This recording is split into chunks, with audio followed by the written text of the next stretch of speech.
D'accord, merci bien. Alors, je voudrais commencer par donner quelques précisions pour permettre à nos compatriotes de comprendre le sens de cet exercice. Il est important de savoir que les contrats d'objectifs des ministres sont différents des programmes d'activité des ministères.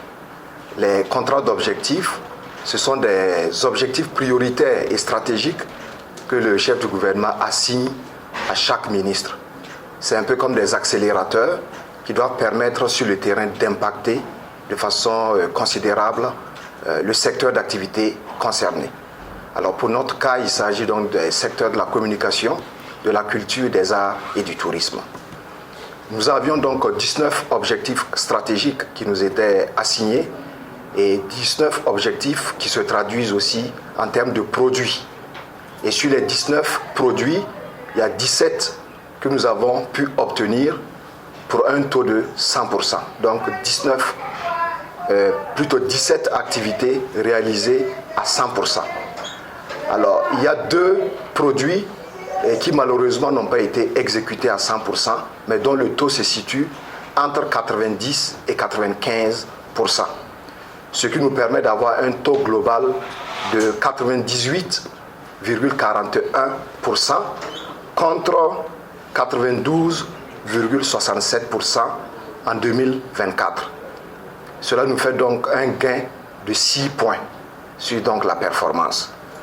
Ceci dit, nous pouvons retenir en termes donc de réalisation pour le secteur de la communication courant l'année 2025 le renforcement de la communication gouvernementale. Nous avons travaillé avec le service d'information du gouvernement, avec l'ensemble des DCRP, mais aussi avec les médias, à pouvoir donner davantage de visibilité aux activités des différents départements ministériels. Nous avons également travaillé à lutter contre la désinformation, les fake news. Vous savez que nous sommes dans un contexte de lutte contre le terrorisme, mais aussi un contexte de lutte contre l'impérialisme. Et aujourd'hui, la guerre que nous menons se passe déjà par les armes, mais aussi par les médias. Les médias, l'information sont aujourd'hui des acteurs ou des instruments qui sont utilisés dans la communication de guerre. Donc nous avons également travaillé dans ce sens à pouvoir véritablement produire des émissions, des contenus qui ont contribué véritablement à informer nos populations et à leur donner effectivement l'information juste. Alors, toujours dans le cadre de la communication de guerre, nous avons initié plusieurs sorties terrain dans les localités reconquises au profit de plusieurs médias, qu'ils soient donc des médias publics ou des médias privés. Nous les avons amenés sur le terrain et 3 sorties ont été organisées dans ce sens qui ont permis d'aller dans les localités reconquises, de partager le quotidien des populations et de convaincre ceux qui sont encore sceptiques de la réalité que la lutte contre le terrorisme avance et que nous engrangeons des résultats forts satisfaisants sur le terrain. Nous avons également pour mission d'accompagner les médias, parce que vous savez aujourd'hui les médias ont une mission de service public. Donc le mécanisme d'accompagnement et de financement des médias a été maintenu et plus de 320 millions de francs CFA ont servi donc à accompagner les activités des médias privés. Enfin, nous avions des événementiels majeurs pour le secteur de la communication. Je veux parler notamment des Galians. Les Galians qui sont cet événementiel, ce prix qui permet aux médias, aux journalistes de rivaliser d'ardeur, de rivaliser donc en termes d'émulation. Nous avons pu tenir cet événementiel et nous avons également organisé les universités africaines de la communication dont le thème a porté effectivement sur les questions de désinformation dans un contexte de lutte contre l'impérialisme. Alors pour ce qui concerne le secteur de la culture, nous avons également eu de très grandes activités, en commençant déjà par le FESPACO qui s'est tenu en février 2025 et qui a vu le sacre de notre compatriote Dani Kouyaté, sacré donc étalon d'or de Nyenenga. Nous avons également au niveau de la télévision nationale du Burkina remis en selle l'émission phare Affaires publiques qui traite désormais du quotidien de l'administration burkinabé. Donc nous avons pu produire 26 épisodes à ce niveau.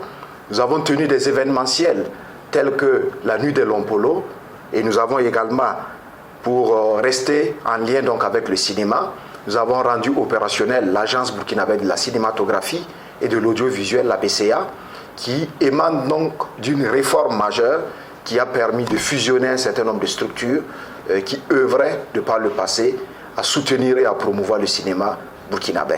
Et toujours au niveau de la BCA, nous avons lancé le premier appel à projet que nous avons dénommé le Faso Film Fonds, qui a reçu plus de 256 projets.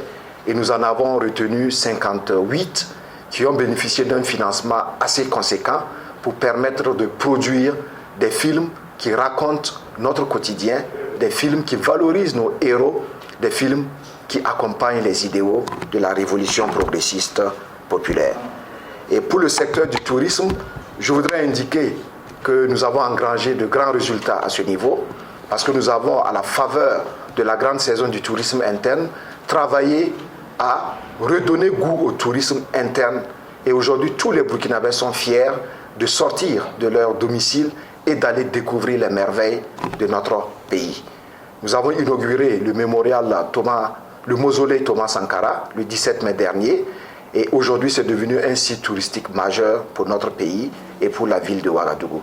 Nous sommes fiers aujourd'hui de dire que nous avons pu amener le taux de fréquentation de nos sites touristiques à plus de 170%. 170% de taux d'augmentation en fait de la fréquentation des différents sites touristiques. Nous avons organisé le CITO qui a permis aussi de faire la promotion de la gastronomie nationale. Et nous avons enfin, pour le secteur du tourisme, travaillé à faire respecter les textes au niveau du secteur de l'hôtellerie et de l'hébergement. Vous avez suivi récemment les sorties que nous avons faites sur le terrain pour contrôler les villas meublées. Ceux qui sont en règle, naturellement, n'ont pas à craindre, mais ceux qui ne sont pas du tout en règle, qui fonctionnent dans l'informel, nous avons l'obligation de les mettre en règle parce que la réglementation, elle est là pour être respectée, elle est là pour s'appliquer à tous les Burkinabés. Alors, en termes de perspective pour l'année 2026, nous avons déjà pour le secteur de la culture un événementiel majeur qui est la 22e édition de la Semaine nationale de la culture qui se tiendra du 25 avril au 2 mai sous le thème jeunesse, plutôt sous le thème culture, jeunesse et transmission des valeurs. Donc nous sommes en pleine préparation de ce grand événement qui va également voir la participation des États membres de l'AES dans le cadre de la 2e édition de la Semaine de la fraternité de l'AES. Nous attendons le Ghana comme pays invité d'honneur et la Russie qui est également pays invité spécial. Alors nous allons cette année également organiser un symposium à l'occasion du 40e anniversaire du décès de Cheikh Anta Diop, un symposium qui va porter sur les luttes d'émancipation des peuples africains. Vous savez qu'aujourd'hui, l'option que nous avons faite au niveau du Burkina Faso et dans l'espace confédéral AES, c'est de lutter pour une souveraineté totale, une souveraineté véritable. Mais cette lutte a été menée de par le passé par des héros africains. Donc nous voulons, à l'occasion de ce symposium, ramener donc à la réflexion la contribution de ces grands hommes et voir qu'est-ce que nous pouvons en tirer pour nourrir bien sûr les initiatives qui sont aujourd'hui prises par nos chefs d'État. Nous allons renforcer la communication et le camarade Premier ministre nous a instruit d'aller vers une communication plus offensive. Donc nous en avons fait en tout cas un sacerdoce et nous souhaitons, avec le service d'information du gouvernement, avec l'ensemble des directeurs de la communication et des relations presse, mais aussi avec les médias publics et privés, pouvoir continuer à travailler, à produire pour que la communication au niveau du Burkina Faso puisse être véritablement une arme redoutable contre les ennemis internes de la nation, mais aussi contre ces impérialistes qui chaque jour nous disent qu'ils reviendront en Afrique, qu'ils reviendront nous recoloniser. C'est à nous de nous battre, parce que si nous restons là, les bras croisés, ce qu'ils souhaitent s'accomplira. Mais je pense que cela ne sera pas pour le bonheur de nos peuples. Donc il faut qu'ensemble, sans parti pris, seulement sur la base du patriotisme, que nous puissions nous engager pour véritablement mener cette lutte farouche contre l'impérialisme et pour notre liberté totale. Alors nous allons enfin, pour le secteur donc, du cinéma, continuer à renforcer les productions nationales parce que nous voulons que sur nos écrans de télévision, nous puissions avoir l'exclusivité de production nationale. Nous ne nous fermons pas sur nous-mêmes.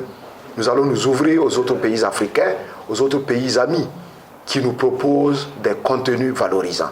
Et nous allons mettre en place une plateforme de diffusion et de commercialisation des films burkinabés, des films africains. Donc voici en somme ce que nous vous présentons comme perspective pour l'année 2026. Merci.